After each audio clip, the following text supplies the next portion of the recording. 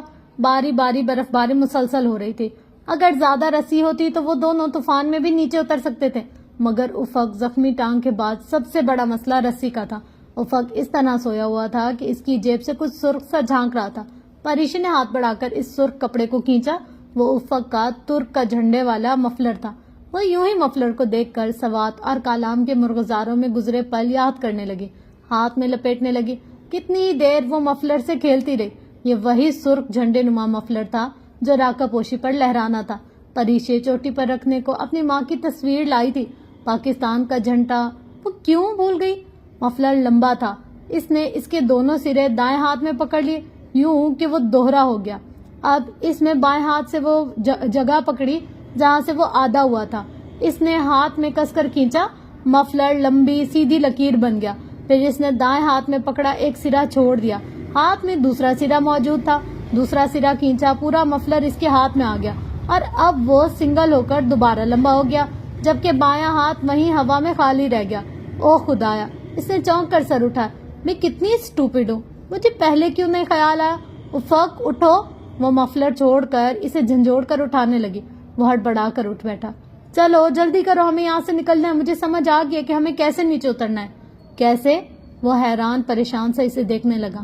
آنکھیں نیند کے باعث ابھی تک بند تھی.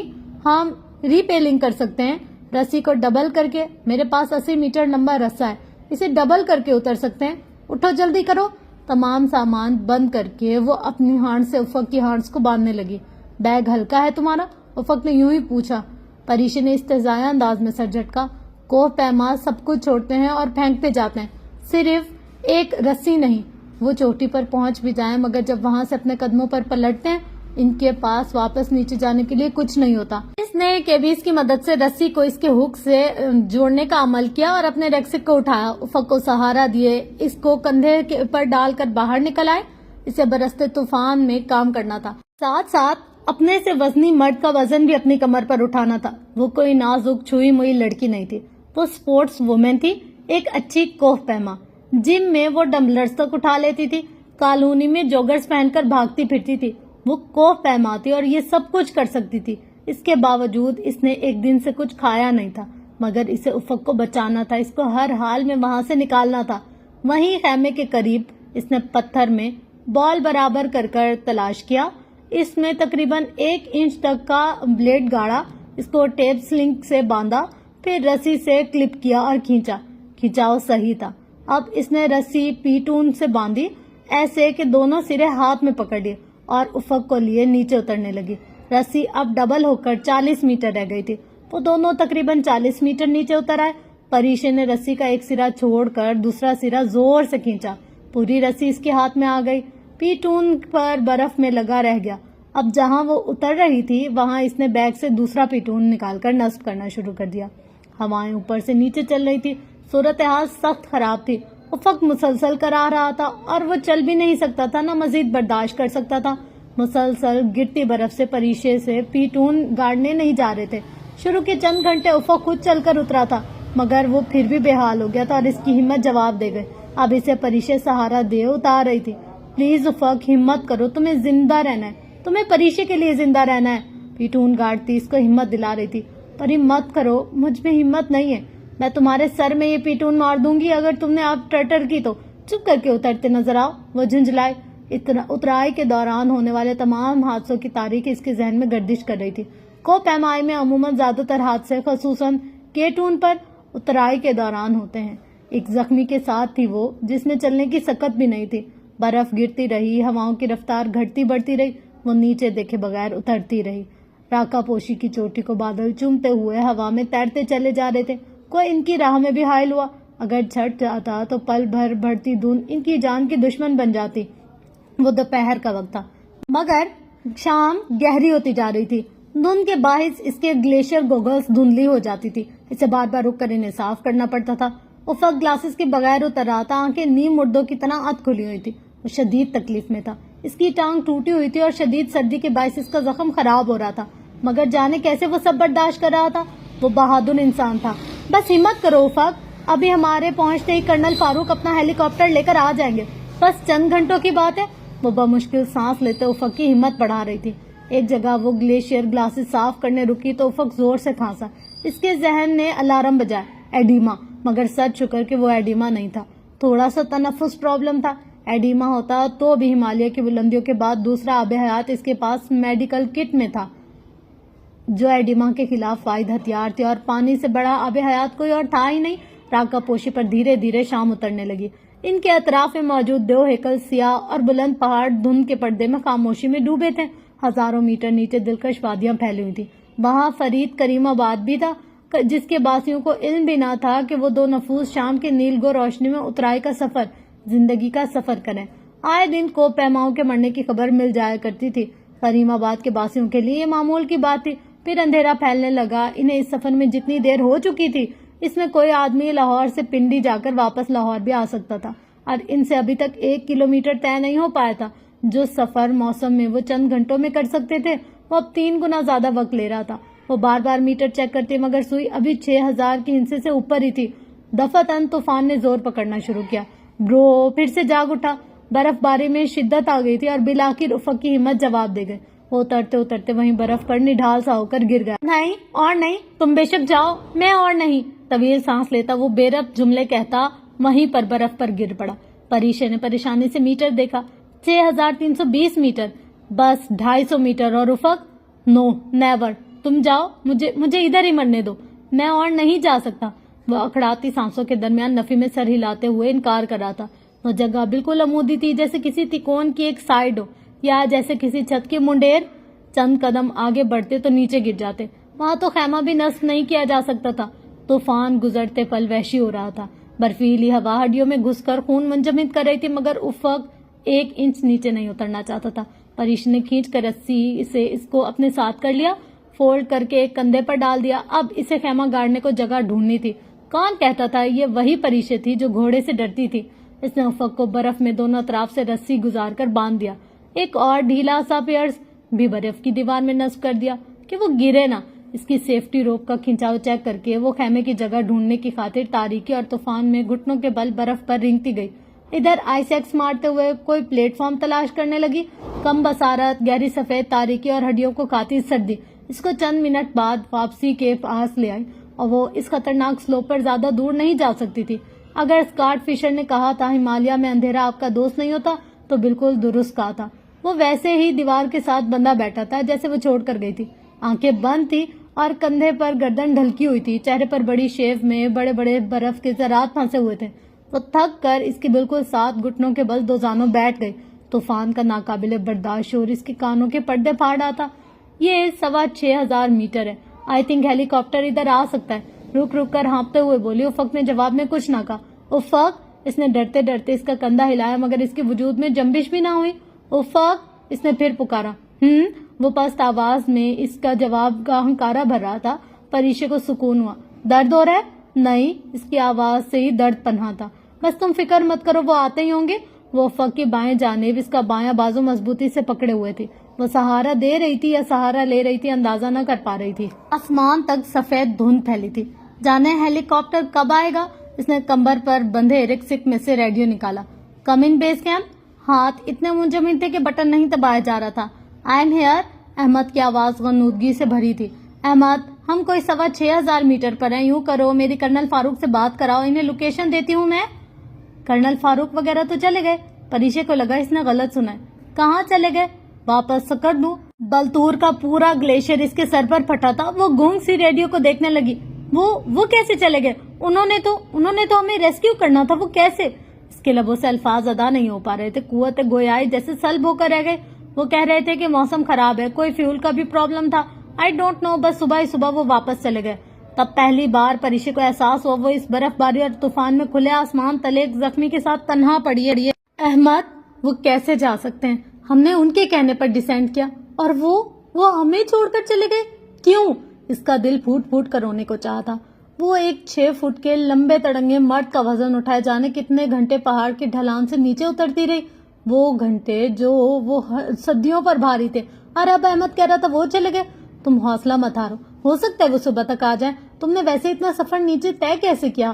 رسی کو ریپیل کر کے۔ وہ کیا ہوتا ہے؟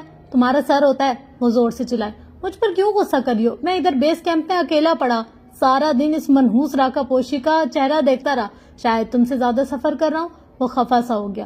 تم غلط موقع پر غلط بات کیوں کرتے ہو؟ وہ بجائے سوری کرنے کے الٹا اس پر خفا ہوئی۔ اچھا تم نیچے اترنے کی کوشش کرو نا، جیسے مجھے یہ معلوم ہی نہیں۔ خدا کے لیے احمد، یہاں حالات بہت خراب ہیں، برف کی کنڈیشن بہت بری ہے اور افق زخمی ہے، ہمیں مزید رسی سے نیچے اترنے کی ہمت نہیں ہے۔ وہ زور سے چلائے۔ اچھا ہمت مت ہارو، وہ صبح تک آتے ہی ہوں گے، تم بس ہر 2 گھنٹے بعد پانی کا آدھا کپ۔ پتا ہے مجھے، دنیا کے واحد ڈاکٹر نہیں ہو۔ اس نے ریڈیو بند کر دیا۔ علاوہ ایک ہنرو کسر باورچی کے وہ تن تنہا بیس کیمپ میں پڑا، اپنے سفارت خانے سے حکومت تک جس کسی سے بات کر سکتا تھا کر چکا تھا۔ بہت کم وقت میں اس نے فوج تک سے رابطہ کر لیا تھا، مگر یہ انتہائی بلندی کا اثر تھا یا شدید احساس بے بسی؟ وہ خود ترسی کے پریشے کو لگ رہا تھا کہ احمد پاکستان آرمی دونوں کے معاملے میں دلچسپی نہیں لے رہا۔ غصہ نکالنے کو وہ ریڈیو واپس رکھتے ہوئے بڑبڑائی۔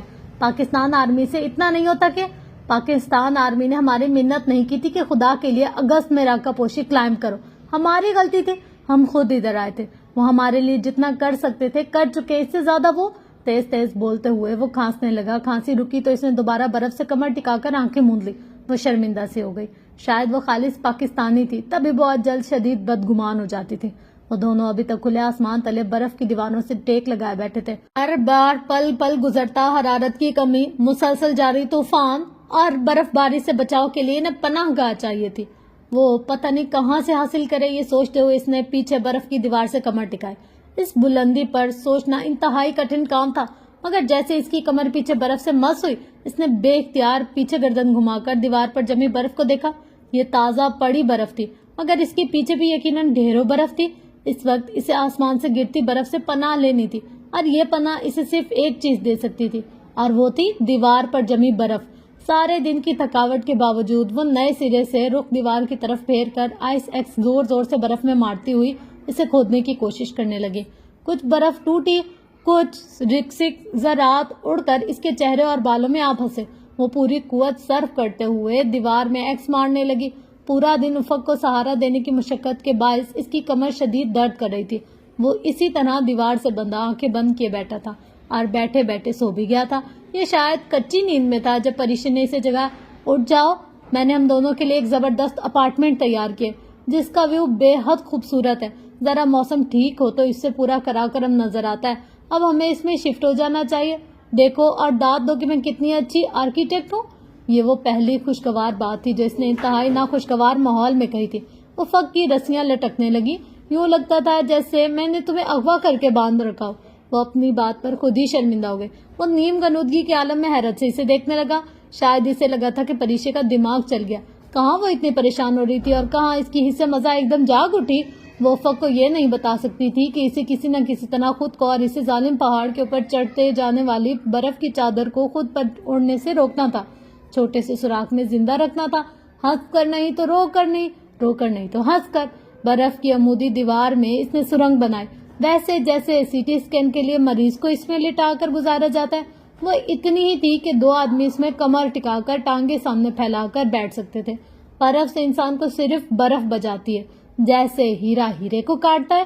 چونکہ برف کی تاثیر گرم ہوتی ہے، اس لیے برفانی غار کسی بھی کوٹیکس کے خیمے سے زیادہ گرمائش فراہم کرتی ہے۔ ان کے پاس 2 سلیپنگ بیگز تو تھے، اسے غار کھودنے کی ضرورت نہ رہتی۔ وہ دونوں کھلے آسمان تلے طوفان کے باوجود صرف سلیپنگ بیگ میں بھی گزارا کر سکتے تھے۔ چونکہ سلیپنگ بیگ برفشار ان سے چھین چکا تھا، سو وہ کافی دیر کی محنت سے تیار کیے غار سے اسے کھینچ لائے، خود 2 زانوں ہو کر بیٹھ گئے اور اسے لٹا دیا۔ افق کے جوگر غار کے دہانے پر کافی دور اتر گئے تھے، یوں لگتا تھا جیسے وہ کسی اونچے ریفریجریٹر کے اوپر بنے ڈیپ فریزر میں رکھے ہوں، ڈھکن سامنے سے کھول دیا گیا ہو۔ وہ برفانی غار ایسا ہی تھا، اسے یوں محسوس ہو رہا تھا جیسے وہ پرانے وقتوں میں واپس چلے گئی ہو، جب انسان غاروں میں پناہ لیا کرتے تھے، جب زخمیوں کے لیے مرہم نہیں ہوا کرتے تھے، تب تہذیب کا کوئی وجود نہیں تھا۔ سوچتے سوچتے اسے جلدی نیند نے آ گھیرا۔ خواب میں اس نے خود کو قدیم زبانوں میں پایا۔ وہ ایک لکڑہارے کی بیٹی تھی، ایک زخمی سپاہی کو لیے غار میں چھپی بیٹھی تھی۔ دشمن کی فوجیں دونوں کا تعاقب کر رہی تھی، دوڑتے گھوڑوں کی ٹاپوں کی بلند آواز سماعت میں ٹکرائے ہوئے ہتھوڑے برسا رہی تھی۔ اس کی آنکھ کھل گئی، قدیم وقتوں کا سارا رومانس غائب ہو گیا۔ جیسے وہ گھوڑوں کی آواز سمجھ رہی تھی وہ طوفان کا شور تھا۔ وہ کسل مندی سے قدرے سیدھی ہوئی. برفانی غار اب رات کی تہ سے زیادہ گرم تھی. وہ بیٹھے بیٹھے ہی سو گئی تھی. افق بھی ساتھ ہی لیٹا تھا. فرق یہ تھا کہ اس نے اپنا سر چھوٹے سے بیمار بچے کی طرح پریشے کے گھٹنے پر رکھا ہوا تھا اور گہری نیند میں پرسکون سو رہا تھا. واقعی وہ معصوم سا بچہ لگ رہا تھا. باہر طوفان کے شور میں اس کے کان کسی اور آواز کو سننے کے مطمئن تھے. ہیلی کاپٹر کے پروں کی بھاری گڑگڑاہٹ، آرمی ایویشن کے سبز ہیلی کاپٹر کی ایک جھلک ہی اس کو اثر نو زندہ کرنے کے لیے کافی تھی. وہ آتے ہی ہوں گے. کھوجتی نگاہوں سے دور دور تک دھند میں دیکھتے ہوئے وہ خود کو تسلی دے رہی تھی. مگر زمین سے انہیں بچانے کوئی نہیں آیا. دونوں جانے کتنے گھنٹے اس برفانی غار میں پڑے سردی سے ٹھٹھرتے رہے. وہ غار جائے پناہ کم اور برفانی تابوت زیادہ لگ رہا تھا. افق اٹھ گیا تو اس نے چائے بنا کر خود بھی پی اور اسے بھی تھی. چائے کیا تھی؟ بغیر شکر اور دودھ کے قہوہ سا تھا. افق نے کپ پکڑ کر کوہنیوں کے بل قدرے بیٹھ کر چائے کے تلخ گھونٹ اپنے اندر اتارے اور پھر کپ خالی کر کے سائڈ ٹیبل پر ڈال دیا اور دوبارہ پریشے کے گھٹنوں پر سر رکھ کر لیٹ گیا. پتہ نہیں کیا وقت تھا، کیا تاریخ تھی، کون سا مہینہ تھا اور کون سی صدی. وقت کا حساب بھی اب بھولتا جا رہا تھا. پری، افق نے اسے پکارا. وہ نیم آنکھوں سے برفانی غار کی چند انچ اونچی دور سفید تک چھت کو تک رہی تھی. سو رہی ہو؟ نہیں، سو نہیں رہی، یوں ہی تھک گئی ہوں. وہ پیچھے کمر ٹکائے آنکھیں موندے بیٹھی تھی. میری جان بچانے کا شکریہ. تم نہ ہوتی تو میں مر جاتا اور تم نہ ہوتے تو شاید میں بھی مر جاتی. وہ کرب سے مسکرائی. پھر کتنے ہی پل خاموشی کی نظر ہو گئے. پری، سو گئی کیا؟ اس نے پھر پوچھا. نہیں. آواز بے حد ہلکی تھی. پھر بولتی کیوں نہیں؟ مجھ سے باتیں کرو تاکہ مجھے لگے کہ میں اس برفانی تابوت میں اکیلا نہیں ہوں. وہ یوں کہتا اس وقت کوئی ڈرا ہوا بچہ لگ رہا تھا. اس حاضر جواب اور شوق افق سے بالکل مختلف، جس سے وہ یوں ایک شام مارگلا کی پہاڑی پر ٹکرا گئی تھی. اسے اس پر بیک وقت پیار بھی آیا تھا اور رونا بھی. کیا بولوں تمہیں؟ درد ہو رہا ہے؟ ہر وقت یہی کیوں پوچھتی ہو اور کچھ سوچتا ہی نہیں؟ غار میں ایک بار پھر خاموشیاں راج کرنے لگی. وہ کافی دیر کچھ نہ بولا تو پریشے نے آنکھیں کھول دیں. وہ اسی طرح لیٹے ہوئے دونوں کو ایک چھوٹی سی تصویر پکڑے بغور دیکھ رہا تھا. حنادے مر چکی تھی. باوجود اس کے وہ افق کے ہاتھ میں دیکھ کر اسے کہیں بہت اندر درد کی ٹیس اٹھی تھی. پری، اس کی آواز بے حد دھیمی تھی. تم نے کل یہ کیوں کہا کہ میں نے تمہیں حنادے سمجھا ہے؟ تمہیں میں نے کبھی حنادے نہیں سمجھا. تم پریشے ہو، تم حنادے ہو ہی نہیں سکتی. وہ بے ربط فکرے نہیں بول رہا تھا. یہ گرم چائے کی بخشش توانائی کا اثر تھا. وہ جواباً خاموش ہے. اسے کچھ بھی سمجھ میں نہیں آ رہا تھا کہ کیا پوچھنا چاہیے تھا. اب افق کو ہی سب کچھ بتانا تھا. جانتی ہو، لوگ کیٹو صفاق پہاڑ کہتے ہیں. بالکل ٹھیک کہتے ہیں. وہ ایسا ہی ہے، وحشی اور ظالم. میں ایوریسٹ نہیں، راکا پوشی نہیں، کیٹو کا عاشق تھا. کیٹو کرا کرم میں بسنے والے شاہ گور بولتے ہیں اور اب میرے لیے اس کا نام بولنا بھی تکلیف دہ ہے. وہ کہتے کہتے کھانسنے لگا. کھانسی رکی تو پھر سے کہنے لگا. حنادے میرے چچا کی بیٹی تھی. بہت خوبصورت، بہت مکمل اور آرٹیفیشل. اس کی پرفیکشن کے متعلق تو تم تصور بھی نہیں کر سکتی. ہمیشہ ٹپ ٹاپ رہتی، بنی سوری، فل میک اپ میں، اور بہت سیکولر اور آزاد خیال تھی. ہمارے درمیان پہلا فرق تھا کیونکہ میں آزاد خیال نہیں تھا، روشن خیال ہوں. اور بھی کئی فرق تھے. وہ جیسے ذہن پر زور دے کر یاد کر کے بتا رہا تھا. ہمارے خیالات کبھی نہیں ملے. وہ مجھ سے بہت اختلافات کرتی تھی. غالباً افق سے لڑتی تھی، کہنے سے اعتراض برت رہا تھا. وہ ہوتے ہیں نا کچھ لوگ جنہیں بات نہیں سے شروع کرنے کی عادت ہوتی ہے. وہ ویسی ہی تھی. ہماری شادی 4 سال پہلے ہوئی تھی. وہ امریکہ سے آئی تھی اور واپس وہیں جانا چاہتی تھی، مگر میں ترکی اور اپنے پیرنٹس کو چھوڑ کر نہیں جانا چاہتا تھا. شادی کے وہ 2 سال میری زندگی کے بدترین سال تھے. اس میں ایک اہم کردار احمد دوران کا بھی تھا. احمد کو بچپن سے بھانڈا پھوڑنے کی عادت ہے. ہو سکتا ہے تمہارا خیال ہو کہ وہ بہت معصوم ہے، بے وقوف اور سیدھا ہے. حالانکہ میں اسے پچھلے 28 سال سے جانتا ہوں. وہ میرا ہمسایہ ہے اور بہترین دوست بھی. احمد حقیقت میں انتہائی تیز اور عقل مند ہے. وہ جان بوجھ کر بھانڈا پھوڑتا ہے. میری اور جینگ کی اس سے لڑائی ہو گئی تو اس نے جھٹ سے ڈاکٹرز کو پیٹر آنسر کے متعلق بتا دیا. اس دن دیکھا نہیں تھا تم نے کہ میں نے ذرا سا اکتا کر بات کی اور میرے جانے کے بعد اس نے فوراً تمہیں پیٹر کی اصلیت بتا دی. یہ اس کی پرانی عادت ہے. شکل پر بھول پن ہونے کے باوجود اس پر کوئی شک نہیں کر سکتا. ہاں، زندگی میں صرف ایک دفعہ نادے کے سامنے احمد کے منہ سے غیر ارادی طور پر ایک بات پھسل گئی تھی. کرا کرم اور ہمالیہ کی پریوں کی بات. اس نے بعد میں ہاتھ جوڑ کر مجھ سے معافی مانگی مگر نقصان ہو چکا تھا. حنادے نے پریوں کی جستجو کے متعلق جاننے کے بعد کبھی مجھ پر اعتبار نہیں کیا. وہ اٹھتے بیٹھتے مجھے تانے دیتی تھی. طوفان کا خوفناک شور ہنزو جاری تھا. اس کی آواز اس شور کے باعث دھیمی لگتی تھی. پھر شادی کیوں کی تھی اس نے؟ میری ماں کی خواہش تھی. اس کا خیال تھا کہ میں ایک کلائمبر ہوں تو صرف ایک کلائمبر کے ساتھ ہی خوش رہ سکوں گا. ہنادے بہت زبردست امریکن کلائمبر تھی. اس سے پہلے میری زندگی میں ایک لڑکی آئی تھی. میری اسکول فیلو ہدا. مجھے گمان گزرا تھا کہ وہ میری آئیڈیل ہے. اس کے ساتھ چھوٹا سا افیئر بھی چلا مگر وہ میری آئیڈیل نہیں تھی. یوں ایک کرش تھی. میں کوئی بہت فلمی ہیرو نہیں ہوں جس کی 28 سالہ زندگی میں کوئی لڑکی نہ آئی ہو. چھوٹے موٹے افیئرز ہر انسان کی زندگی میں ہوتے ہیں. پھر ہنادے آئی. میرا خیال تھا کہ میں اپنی جستجو میں ناکام ہو گیا تو مجھے شادی کر کے نارمل انسان کی طرح رہنا چاہیے, اس لیے اس سے شادی کی. ورنہ تو شاید اب تک ہماری علیحدگی ہو چکی ہوتی اور میں اس کے لیے حساس نہیں ہوں. بس اس کا ذکر اچھا یا برا کرنا یا سننا پسند نہیں. برفانی غار میں ایک دفعہ پھر خاموشی چھا گئی. افق. کچھ دیر بعد وہ بولی, کیٹو پر کیا ہوا تھا؟ تم 2 سال پہلے ادھر ہنادے کے ساتھ کیٹو سر کرنے آئے تھے نا؟ کتنی ہی دیر وہ خاموش رہا. اس کی آنکھوں میں عجیب سا خوف اور کرب در آیا. برفانی طوفان آیا تھا, وہ بھی ڈسینٹ کے دوران. کیٹو کا ڈسینٹ بہت مشکل ہے. جتنے لوگ کیٹو سر کرتے ہیں بہت کم لوگ واپس آتے ہیں. 1/3 واپس آتے ہیں. فتح کرنا بڑا کام نہیں ہے, اسے فتح کر کے واپس آنا بڑا کام ہے. وہ پھر کھانسنے لگا. اس کے بے ربط سانس ہو رہے تھے. کافی دیر بولنے کے باعث اس کی توانائی ختم ہوتی جا رہی تھی. وہ کیٹو کا طوفان تھا. ایوریسٹ, ناگا پربت, براڈ پیک, راکا پوشی, سب کا طوفان ایک سا ہوتا ہے مگر کیٹو کا طوفان بہت برا ہوتا ہے. میرا ٹیچر کہتا ہے کہ اگر کیٹو کے طوفان آ جائے تو سب کچھ اپنا برف میں پھینک دو اور بھاگو, اپنی زندگی کے لیے بھاگو. وہ طوفان بہت خطرناک تھا اور ڈیسینٹ کے دوران آیا تھا. میں آکسیجن کے بغیر کلائمبنگ کرتا ہوں مگر مجھے سیریل برل ایڈیما ہو گیا تھا. دماغ میں سوجن ہو گئی تھی. ایک آکسیجن کنٹینر ساتھ رکھا ہوا تھا. میں اور ہنادے ساتھ تھے. اس کی آکسیجن ختم ہو گئی. مجھے ایڈیما ہو گیا. مجھے آکسیجن کی ضرورت تھی اور میں نے ماسک چہرے پر رکھا ہوا تھا. وہ ڈیتھ زون تھا. 8300 میٹر یا 9000 سے اوپر. دن تھا یا رات مجھے یاد نہیں, بس میں ایک جگہ نڈھال ہو کر گر گیا. ہنادے کو آکسیجن نہیں چاہیے تھی. وہ بغیر آکسیجن کے بھی ڈیسینٹ کر سکتی تھی مگر اس نے پھر بھی میرا ماسک, میرے چہرے سے گلیشیئر گلاسز اتارے, سب میرے چہرے سے نوچ لیا اور نیچے چلی گئی. وہ میری ساتھی کلائمبر نہیں تھی, وہ میری بیوی تھی مگر پھر بھی اس نے ایسا کیا. میں بغیر آکسیجن کے 3 گھنٹے برف پر پڑا رہا. کیٹو کے طوفان کے دوران ہنادے نے کیمپ 4 میں جا کر میرے متعلق بتایا کہ میں لاپتہ ہو چکا ہوں. مجھے 3 گھنٹے بعد اس مقام سے ایک دوسری مہم کے گائیڈ نے اٹھایا اور نیچے لیا. گرم چائے اور ڈیکس کی انجیکشن لگایا.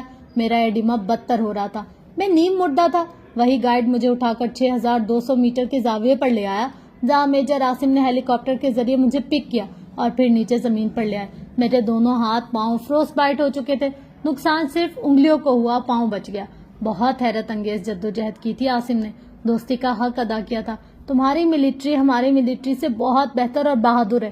مجھے وہ لمحے نہیں بھولتے جب میں برف میں گائیڈ کے ساتھ نیم بے ہوش پڑا تھا اور مرنے ہی والا تھا کہ دور افق میں سبز ہیلی کاپٹر اڑتا ہوا نظر آیا. وہ لمحہ میرا دوسرا جنم تھا. میں پھر سے زندہ ہوا تھا. عاصم میرا بلتور میں 2 دفعہ لیز آفیسر تھا. اس نے دوستی کا حق ادا کیا. اور ہنادے, وہ ڈیسینٹ کے دوران کیمپ 3 میں آگے برفشار کا شکار ہو گئے. اس کی رسی ٹوٹ گئی کیونکہ برفشار کا زور بہت زیادہ تھا. وہ برف میں گم ہو گئے. اس دن کے بعد پھر ہنادے کو کسی نے کیٹو پر نہیں دیکھا. کل کی میموریل قبرستان میں دفن کرنے کے لیے اس کی لاش بھی نہیں ملی. کیٹو کے سفاق پہاڑ کہتے ہیں, ٹھیک کہتے ہیں. طویل سانس لے کر خاموش ہو گیا. تم خواب میں بھی ڈر جاتے ہو نا؟ افق نے شدید کرب سے آنکھیں میچ لی. بس خواب پیچھا نہیں چھوڑتے. میں ہمیشہ خود کو اس مقام پر دیکھتا ہوں جہاں ہنادے مجھے چھوڑ کر جا رہی تھی. میں ہمیشہ اس سے اپنا آکسیجن کنٹینر مانگتا ہوں مگر وہ نہیں دیتی. پری, وہ مجھے میری آکسیجن نہیں دیتی. وہ مجھے چھوڑ کر چلی جاتی ہے. مجھے برف میں تنہا چھوڑ کر وہ میری سانسیں لے کر چلی جاتی ہے. جب مجھے خواب میں یہ سب کچھ یاد آتا ہے تو میرا جی چاہتا ہے میں پھوٹ پھوٹ کروں. کیا کوئی اتنا سفاق بھی ہو سکتا ہے جتنی وہ تھی؟ لمحے خاموشی سے سرکتے رہے. باہر ہوتی برف باری غار کا دہانہ بند کرنے کی صحیح کر رہی تھی. وہ بوٹ مار مار کر گول دہانے پر اکٹھی ہوتی برف گرا دیتی. بس شام تک ہمارے ڈیسینٹ کے متعلق علم ہوتے ہی وہ آ جائیں گے. بس آتے ہی ہوں گے. اس نے بے قرار متلاشی نگاہیں غار سے باہر نظر آتے والے دھند میں لپٹے افق پر بھٹک رہی تھی. انتظار کے لمحے طویل ترین ہوتے جا رہے تھے. دنیا کا سب سے کٹھن کام انتظار کرنا ہے. راکا پوشی پر یہ اور بھی کٹھن ہوتا ہے. بس شام تک وہ آ جائیں گے. افق, ڈونٹ وری, پھر شام بھی ڈل گئی اور ان دیوہکل پہاڑ سیاہ رات پر اترنے لگے، مگر جنہیں آنا تھا وہ نہیں آئے۔ یقین ڈگمگا رہا تھا، حوصلہ پست ہونے لگا، پھر بھی وہ اپنی اور اس کی ڈھارس بندھا رہی تھی۔ رات گہری ہوتی چلی گئی، انہیں بغیر کچھ کھائے یہ تیسرا دن تھا جو اپنے اختتام کو پہنچ رہا تھا۔ آگے ایندھن کی صرف ایک آخری بوتل بچی تھی جو اس نے یوں مضبوطی سے پکڑ رکھی تھی جیسے خزانوں کی کنجی ہو۔ بس ایک دن کے پانی کی گیس، پاؤں تلے زمین کھینچ لی جائے اور سر سے آسمان ہٹنے لگے تو کیسا محسوس ہوتا ہے۔ مجھے آج علم ہوا تھا، جانے کب میں اس لطیف ہوا سے نکلوں گی اور خالص آکسیجن سے بھرپور ہوا میں سانس لوں گی۔ پریشے کے اعصاب اب جواب دینے لگے تھے۔ افق بند آنکھوں سے مسکرایا۔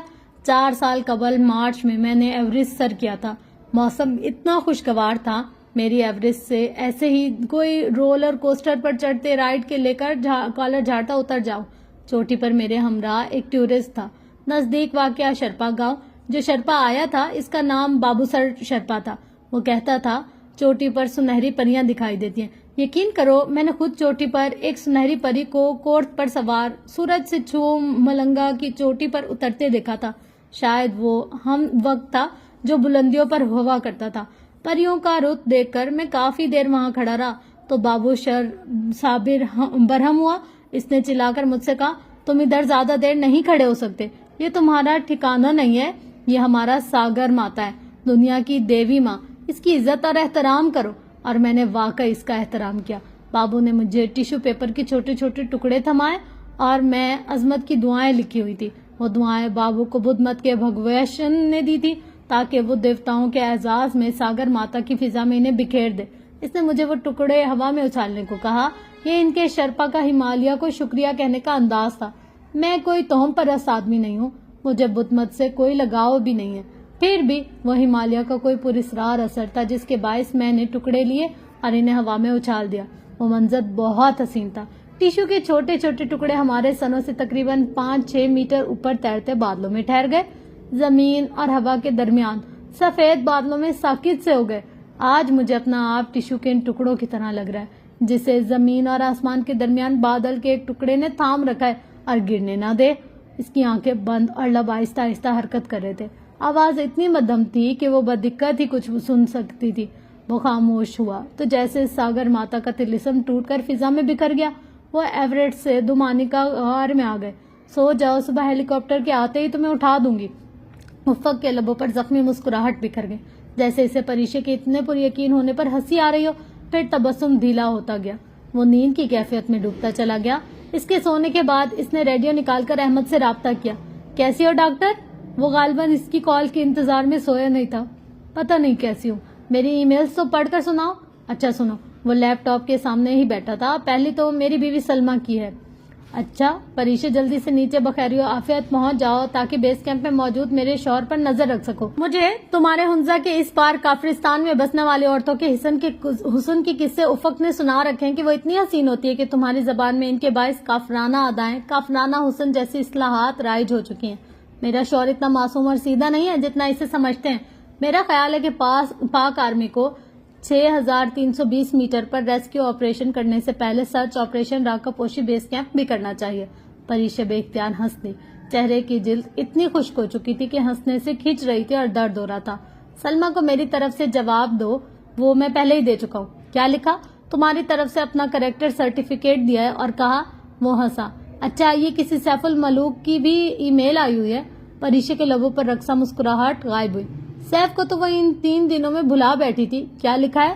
میں نے اور نیدا آپا نے برائیڈل ڈریس پسند کر کے آرڈر دے دیا ہے۔ بری کی ڈھیر ساری شاپنگ بھی کر لیا۔ ویڈنگ کارڈز کے سیمپل بھی سلیکٹ کر رکھے ہیں، مگر کارڈز تو ماموں کہہ رہے تھے کہ رمضان کے بعد ہی چھپائیں گے، اور ہاں، ماموں پرسوں کے بجائے 1 ہفتے بعد واپس آئیں گے۔ اچھا پلیز اب جلدی اپنا ایڈونچر ختم کر کے واپس آؤ، یہاں کے تمہیں دیکھنے کو ترس گئی ہیں۔ تمہارا سیف۔ اس کی آنکھوں سے ٹپ ٹپ آنسو گرنے لگے۔ اس نے صرف بائے احمد کہہ کر ریڈیو کو رکھ دیا۔ کئی دنوں بعد پہلی دفعہ اس پر یہ ادراک ہوا تھا کہ جسے وہ اتنا آسان سمجھ رہی تھی وہ ناممکن ہے۔ اگر اس کا خیال تھا کہ وہ افق کو پاپا سے ملوا دے گی اور وہ بخوشی اس کی 3 سال پرانی منگنی توڑ دیں گے تو وہ غلط تھی۔ وہ کبھی بھی ایک سیکولر ملک سے آنے والے غیر ملکی کو اپنے سگے بھانجے پر ترجیح نہیں دیں گے۔ راکا پوشی سر کرنا ایک ایڈونچر تھا جس کی اجازت دے دینا کوئی اتنی انوکھی بات نہیں تھی۔ مگر منگنی ان کی عزت، ان کی زبان کا معاملہ تھا. وہ اس معاملے میں سخت قدامت پسند تھے. وہ کبھی بھی اپنی خوشی سے یہ منگنی نہیں توڑیں گے. وہ ان کی خوشی کے خلاف جانے کا سوچ بھی نہیں سکتی تھی. وہ اپنی خواہش، اپنی محبت کے لیے اپنے باپ کو ان کے خونی رشتوں سے محروم نہیں کر سکتی تھی جو ان کی زندگی تھے. ادھر اس کی شادی کی تیاریاں عروج پر تھیں اور وہ منگنی توڑنے کے متعلق سوچ رہی تھی. وہ ایسا کبھی بھی نہیں کر سکتی تھی. وہ جانتی تھی اگر پاپا کے لیے بے دلی سے مان بھی گئے تو افق کبھی بھی ان کو نہیں چھوڑے گا. اسے اس کے ساتھ ترکی جانا پڑے گا. پیچھے پاپا اپنے ان رشتوں کے ہوتے ہوئے بھی ویسے ہی اکیلے ہو جائیں گے جیسے وہ اس وقت اس ویران پہاڑوں میں اکیلی پڑی تھی. ایک شخص اس کا باپ تھا. وہ انہیں کوئی دکھ نہیں دے سکتی تھی. وہ ابرو کے خطرناک گلیشیئر سے لڑ سکتی تھی. وہ اپنے رشتہ داروں کی منگنی توڑنے کے بعد کی ممکنہ بلیک میلنگ سے ہار گئی تھی. رات کے اس پہر اس اندھیرے برفانی غار میں بیٹھے اسے افق اور اپنے باپ میں سے کسی ایک کا انتخاب کرنا تھا. اس نے ایک نظر اپنے گھٹنے پر سر رکھے بے خبر سوتے افق کو دیکھا جو نیند میں تھوڑی تھوڑی دیر بعد کراہتا تھا. شاید اس کا زخم ناسور بنتا جا رہا تھا اور اسے قابل برداشت تکلیف ہو رہی تھی. اس نے ٹوپی پہن رکھی تھی مگر اس میں سے برے بال نکل کر ماتھے پر بکھرے تھے. باہر چاند تھا، تارے، غار میں روشنی نہ ہونے کے باعث وہ اس کا چہرہ ٹھیک سے نہیں دیکھ سکتی تھی. کچھ عشق تھا، کچھ مجبوری تھی. وہ زیر لب بڑبڑائے اور آنکھیں موند لی. اس نے اپنا انتخاب کر لیا تھا. تم مجھے بہت دیر بعد ملے افق ارسلان. کاش پہلے ملے ہوتے. آنسو اس کی پلکوں سے ٹوٹ ٹوٹ کر نیچے گرنے لگے. تو یہ تھی فرینڈز آج کی ایپیسوڈ. ہوپ سو کوشش یہ کروں گی کہ جو نیکسٹ ایپیسوڈ ہو وہ لاسٹ ہو، پر لگ رہا نہیں ہے، آسان نہیں ہے کچھ کہ نیکسٹ ایپیسوڈ لاسٹ ہو. تو سمجھو 2 ایپیسوڈ اس کی رہ گئی ہیں. 2 ایپیسوڈ کے بعد فائنلی یہ کہیں جا کر ختم ہو جائے گا.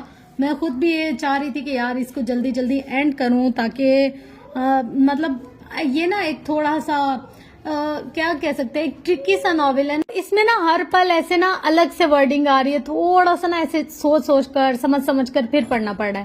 خیر ہوپ سو کہ آپ کو اچھا لگا ہوگا. انشاءاللہ ملتے ہیں نیکسٹ ناول میں، اور اس کی تو ناول کی نیکسٹ ایپیسوڈ میں. ابھی مجھے لگتا ہے کہ اس کی 2 ایپیسوڈز باقی ہیں. تو انشاءاللہ ملتے ہیں نیکسٹ ایپیسوڈ میں. تب تک کے لیے لو یو آل. اللہ حافظ.